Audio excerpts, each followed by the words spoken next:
വിശുദ്ധ യോഹന്നാൻ എഴുതിയ സുവിശേഷം അധ്യായം 3 വാക്യങ്ങൾ 22 മുതൽ 31 വരെ. മിശിഹ ഉന്നതങ്ങളിൽ നിന്നുള്ളവൻ.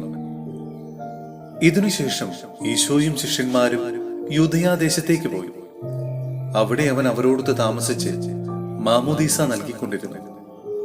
സാലിമിനടുത്തുള്ള ഏനോനിൽ വെള്ളം ധാരാളം ഉണ്ടായിരുന്നതിനാൽ അവിടെ യോഹന്നാനും മാമോദീസ നൽകിയിരുന്നു.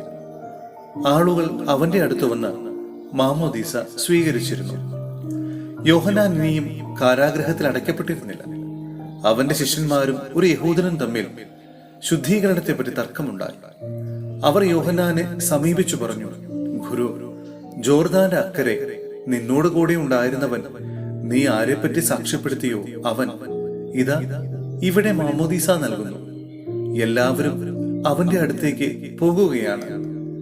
യോഹന്നാൻ പ്രതിവദിച്ചു, സ്വർഗത്തിൽ നിന്ന് നൽകപ്പെടുന്നില്ലെങ്കിൽ ആർക്കും ഒന്നും സ്വീകരിക്കാൻ സാധിക്കുകയില്ല. ഞാൻ മിശിഹായല്ല, പ്രത്യുത അവനു മുമ്പേ അയക്കപ്പെട്ടവനാണ് എന്നു ഞാൻ പറഞ്ഞതിന് നിങ്ങൾ തന്നെ സാക്ഷികളാണ്. മണവാട്ടിയുള്ളവനാണ് മണവാളൻ. അടുത്തുനിന്ന് മണവാളനെ ശ്രവിക്കുന്ന സ്നേഹിതൻ അവന്റെ സ്വരത്തിൽ വളരെയധികം സന്തോഷിക്കുന്നു. അതുകൊണ്ട് എന്റെ ഈ സന്തോഷം ഇപ്പോൾ പൂർണ്ണമായിരിക്കുന്നു. അവൻ വളരുകയും ഞാൻ കുറയുകയും വേണം. ഉന്നതത്തിൽ നിന്ന് വരുന്നവൻ എല്ലാവർക്കും ഉപരിയാണ്. ഭൂമിയിൽ നിന്നുള്ളവൻ ഭൂമിയുടേതാണ്. അവൻ ഭൗമിക കാര്യങ്ങൾ സംസാരിക്കുന്നു. സ്വർഗത്തിൽ നിന്ന് വരുന്നവൻ എല്ലാവർക്കും ഉപരിയാണ്. സഹോദരരെ, ഹെബ്രായർക്കുള്ള ലേഖനം അധ്യായം 8 വാക്യങ്ങൾ 1 മുതൽ 6 വരെ. മിശിഹ ഏകമധ്യസ്ഥൻ. ഇതുവരെ പ്രതിപാദിച്ചതിന്റെ മുഖ്യപ്രമേയം ഇതാണ്. സ്വർഗത്തിൽ മഹിമയുടെ സിംഹാസനത്തിന്റെ വലത്തുഭാഗത്തിരിക്കുന്ന ഒരു പ്രധാന പുരോഹിതൻ നമുക്കുണ്ട്.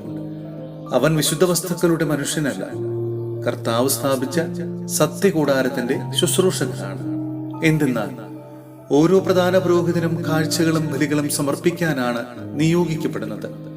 അതിനാൽ സമർപ്പിക്കാനായി എന്തെങ്കിലും ഉണ്ടായിരിക്കുക അവനും ആവശ്യമായിരുന്നു. അവൻ ഭൂമിയിലായിരുന്നെങ്കിൽ നിയമപ്രകാരം കാഴ്ചകൾ സമർപ്പിക്കുന്നവർ അവിടെയുള്ളതുകൊണ്ട് പുരോഹിതനെ ആകുമായിരുന്നില്ല. സ്വർഗീയ സ്ഥലത്തിന്റെ സാദൃശ്യത്തെയും ആദ്യ മാതൃകയെയുമാണ് അവർ ശുശ്രൂഷിക്കുന്നത്.